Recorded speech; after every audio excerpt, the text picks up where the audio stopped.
sedang cukup heboh ya. Relawan Anies Baswedan itu mengalihkan dukungan kepada Prabowo Subianto, dan alasannya ada dua hal, termasuk salah satunya gara-gara urusan debat ketiga beberapa hari ke belakang. Oke, coba kita dengarkan sama-sama lalu kita analisis nanti ya pernyataannya, pengakuannya. Assalamualaikum warahmatullahi wabarakatuh. Selamat sore rekan-rekan media yang hari ini hadir. Ya, dalam konferensi pers ini kami sebelumnya tergabung, ingin menjelaskan dulu, kami sebelumnya tergabung kepada teman-teman relawan turun tangan.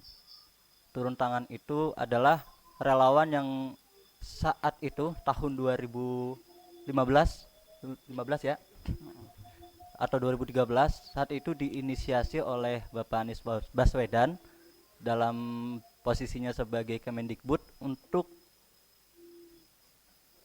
membantu mensukseskan beberapa program dari Kemendikbud saat itu ya. Artinya kehadiran kami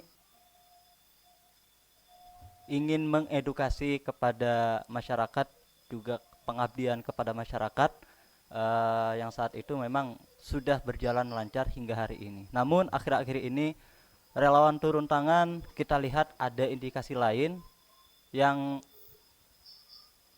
kita lihat tidak ada kesepakatan sama sekali di antara kita, sehingga saat menjadi bagian dari politik praktis untuk mencalonkan atau mensukseskan Bapak Anies Baswedan, kami tidak memiliki pemahaman yang sama. Akhirnya teman-teman dari relawan turun tangan, kami membentuk organ baru atau relawan baru bernama Jenderal Muda 08 yang saat ini kami nyatakan keberpihakan kami untuk membantu dan mensukseskan pencalonan Bapak Prabowo Subianto ya, dan Gibran Rakabuming untuk menjadi Presiden Republik Indonesia tahun 2024. Selanjutnya, alasan yang cukup kuat juga yang akhirnya benar-benar meyakinkan kami untuk mendukung Bapak Prabowo ketika kita melihat bagaimana aroma debat ketiga kemarin. Ya, kami dan teman-teman semua mungkin tahu ya bagaimana proses itu berjalan.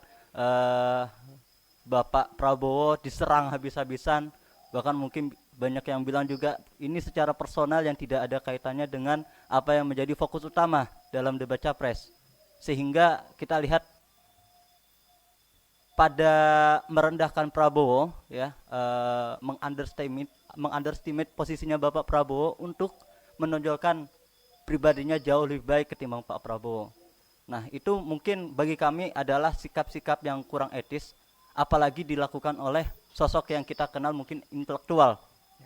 Ya. Ada cara lain, ada cara yang jauh lebih bijak untuk bagaimana mempromosikan dirinya menjadi Presiden RI. Nah, dalam debat capres ketiga bahkan kami juga tidak melihat sama sekali substansi dari calon presiden tersebut, bagaimana dan gagasannya untuk Republik Indonesia ke depan. Akhirnya reaksi masyarakat yang kita lihat juga, termasuk yang mungkin teman-teman lihat di media sosial, banyak yang berempati kepada Bapak Prabowo, termasuk kami juga bagian dari Jenderal Muda yang menjadi bagian penting, sehingga alasan itulah yang menguatkan kita untuk dapat bergabung kepada Bapak Prabowo Subianto dan Bapak Gibran Rakabuming. Ya, mungkin kurang lebihnya itu saja yang bisa saya sampaikan. Oke, menarik ya. Salah satu alasannya gara-gara urusan debat. Prabowo Subianto menjadi orang yang sangat diserang, dipojokkan, dan lain sebagainya. Memang tercipta framing seperti itu. Gak apa-apalah, karena saya pribadi pendukung keberlanjutan. Siapapun aja yang menang, mau Prabowo Subianto, mau Ganjar Pranowo, yang penting ABA, asal bukan Anies. Kalau saya ya, karena saya keberlanjutan. Anies kan jelas perubahan, Syukurlah kalau ada relawan Anies yang kemudian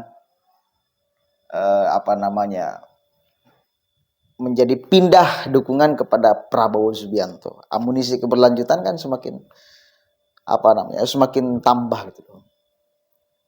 Saya tuh kadang-kadang suka lucu melihat pernyataan statement para pendukung Anies di media sosial, khususnya di TikTok.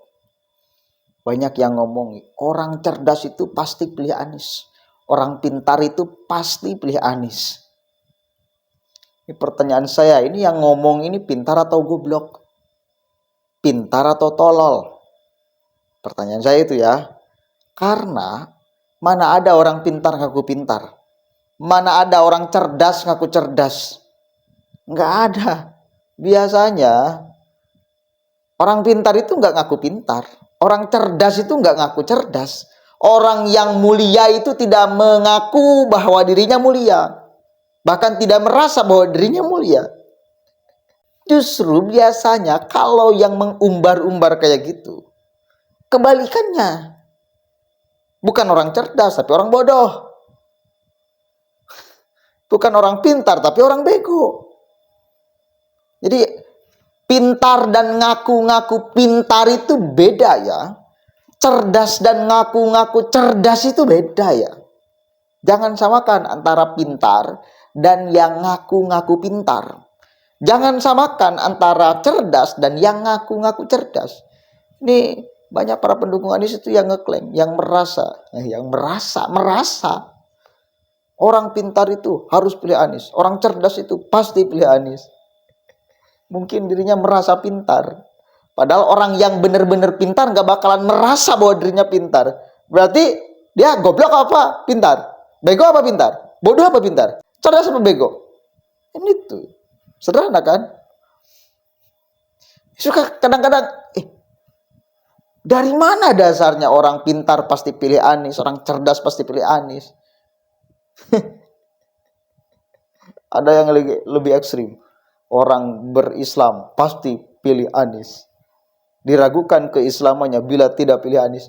Goblok lagi itu, kebablasan. So ada aja pendukung Anies itu. Hanya karena urusan politik. Kan gila. Daripada menjual agama ya, mending Prabowo Subianto menjual kesedihan, menjual kemudian penyerangan, menjual kelemahan. Kan gitu ya. Di atas panggung itu kan kayak gitu. Lalu diglorifikasi kepada masyarakat. Halal keneh nukitulah. Kalau bahasa Sunda, halal keneh yang seperti itu. Daripada mengatakan orang diragukan keimanannya, keislamannya bila tidak pilih Anies Baswedan. Tuh, halal keneh yang seperti itu. Dia manfaatkan untuk dijadikan strategi. Penyerangan kedua lawan debatnya di atas panggung kepada Prabowo Subianto. Dan terbukti banyak orang yang simpati. Paduli setan kita nggak tahu, misal ada yang di TikTok itu yang nangis-nangis, apakah itu settingan atau enggak. Yang jelas kreatif. Kalaupun itu adalah settingan, itu kan semua orang itu berkampanye supaya dipilih. Apapun jalannya. Yang penting halal. Yang penting tidak melanggar norma-norma agama, suku, dan budaya. Selama masih dalam tahapan strategi, dia glorifikasi penyerangan kedua capres yang lain kepada Prabowo Subianto, itu halal sah-sah saja. Diglorifikasikan supaya mendapatkan simpati dari masyarakat. Sah-sah saja daripada menjual keimanan. Orang yang tidak pilih Anies diragukan keislamannya. Daripada yang kayak gitu, mending yang kayak gitu. Yang kayak nangis di TikTok gitu tuh. Dan terbukti jadi suara tuh. Relawan Anies jelas pindah ke Prabowo Subianto. Itu loh. Masih dalam tahapan strategi. Dalam kerangka strategi. Baguslah. Ada joget gemoy. Itu kan menyasar semua kalangan. Bahkan sekarang itu ada dance gemoy. Gila. Sampai dibuat resmi lagunya. Tapi ya wis lah. Itu bagian daripada kreativitas tim. Menurut saya. Halal itu. Dijadikan alat kampanye. Halal. daripada menjual narasi agama. Mending ya kayak gitu. Apakah akan berhasil atau tidak tergantung netizen. Sasarannya pasti kaulah muda. Apakah suka atau tidak. Otoritas penuh itu ada di kita. Cuma kalau orang melakukan strategi, yang penting halal, tidak memecah belah, tidak menghinakan martabat suku agama yang lainnya. Tuh, selama masih dalam tahapan strategi, nggak jadi soal. Itu ya, mudah-mudahan ada manfaatnya. Assalamualaikum warahmatullahi wabarakatuh.